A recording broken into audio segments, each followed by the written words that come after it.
দিদা, রাজকন্যা রূপন্তী, একটু বাইরে আসুন, জরুরি দরকার ছিল।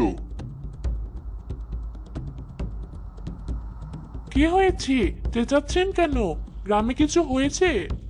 সে আর বলতে, জমি নিয়ে দুপক্ষে তুমুল মারপিট, কোনো কিছুতেই থামছে না।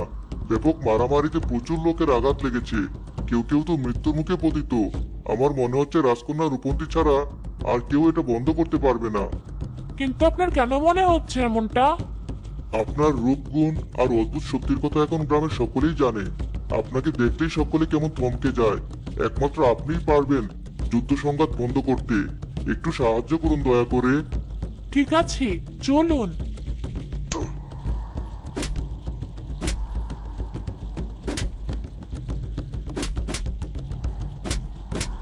থামো সকলে, আমি বলছি এক্ষুনি থামো। বন্ধ করো এসব হানাহানি।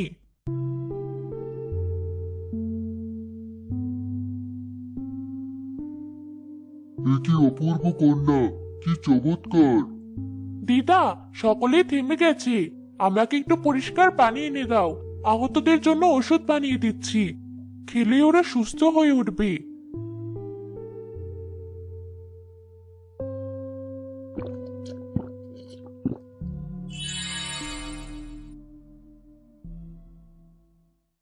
দিদি ভাই, কি বলে যে তোমায় ধন্যবাদ দেব। তুমি তো গ্রামের সমস্ত সমস্যায় সমাধান করে ফেলছো। বড় ভালো মেয়ে তুমি। আমি খোঁজ লাগিয়েছি, কিন্তু কেউই রূপনগরের খোঁজ দিতে পারলো না। তোমাকে আরো কটা দিন আমাদের সাথে থাকতে হবে। কোনো সমস্যা নেই দিদা, আমার তো ভালোই লাগছে থাকতে। তোমাদের সবার সাহায্য করতে আমার খুব ভালো লাগে। এই মেয়েটাকে বড়ই সুবিধার মনে হচ্ছে না। ওর জন্য আজকে আমাদের জমিটা হাতছাড়া হয়ে গেল। এভাবে ও যদি সমস্ত সমস্যা মেটাতে থাকে, তবে আমরা এই জমিগুলো আর দখলই করতে পারবো না। যে করেই হোক মেয়েটাকে গ্রাম থেকে তাড়াতে হবে।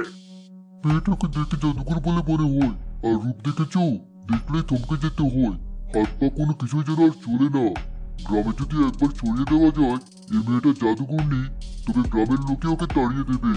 চলো সকলকে বলি। সকলে শুনুন, গ্রামে আসা এই রূপসী মেয়েটি আসলে এক জাদুকরী ডাইনি। ও সকলকে বশ করে সকলের প্রাণ কেড়ে নিতে এসেছে। সময় থাকতে ওকে তাড়িয়ে দিন। ঠিক বলেছ, এমন মেয়ে কখনো মানুষ হতে পারে না। ওকে তাড়াতে হবে। বুড়িমা, আপনার ঘর থেকে ওই জাদুকরী মেয়েকে বের করুন। ও একটা ডাইনি, ওকে গ্রামে থাকতে দেবো না। তোরা এমন ভুল করিস না, এর ফল ভালো হবে না। বিশ্বাস করুন, আমি কোনো জাদুকর নই। আমি তো কেবল বিপদে পড়ে আপনাদের কাছে আশ্রয় চাইতে এসেছিলাম। আমি কোনো ক্ষতি করিনি। না জাদুকরী, তুই বেরিয়ে যা। ঠিক আছে, আমি বেরিয়ে যাব, তবে অপমানের মূল্য তোমাদের দিতে হবে। যে রূপের জন্য তোমরা আজ আমায় ডাইনি অপবাদ দিলে, এই গ্রামের প্রতিটি মেয়ে সে রূপের জন্য মায়াপুকুরে ঝাঁপিয়ে পড়বে।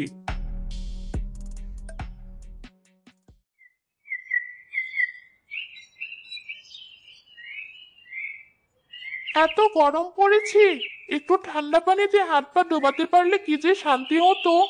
ওই পুকুরের পানিটা কি পরিষ্কার, আয়নার মতো স্বচ্ছ। যাই, পুকুরে ডুব দিয়ে আসি।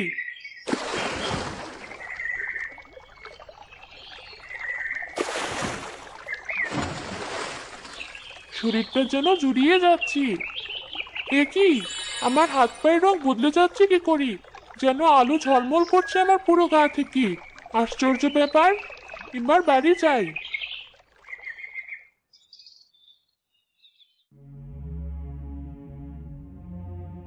রোকো, এ কি আশ্চর্য রূপ তোর! কি হলো এটা? আমাকেও বল, আমিও চাই এমন রূপ। গ্রামের বনের কাছের পুকুরটায় ডুব দিয়ে আয়, নিজেই দেখতে পাবি। রোকো, আমাকেও বল।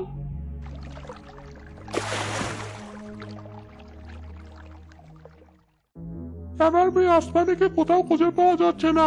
কেউ দেখেছো? আমার টুম্পাকেও কোথাও দেখছি না। মেয়েটাকেও আজ বিকেল থেকে কোথাও দেখতে পাচ্ছি না। রুকু, তুমি কি ওদের দেখেছো? গ্রামের ওপাশের পুকুরে ডুব দেওয়ার পর আমার গায়ের রং এমন সুন্দর হয়ে গেছে। ওরা সবাই আমাকে জিজ্ঞেস করছিল, তাই আমি ওদের বললাম। কিন্তু পুকুর থেকে আর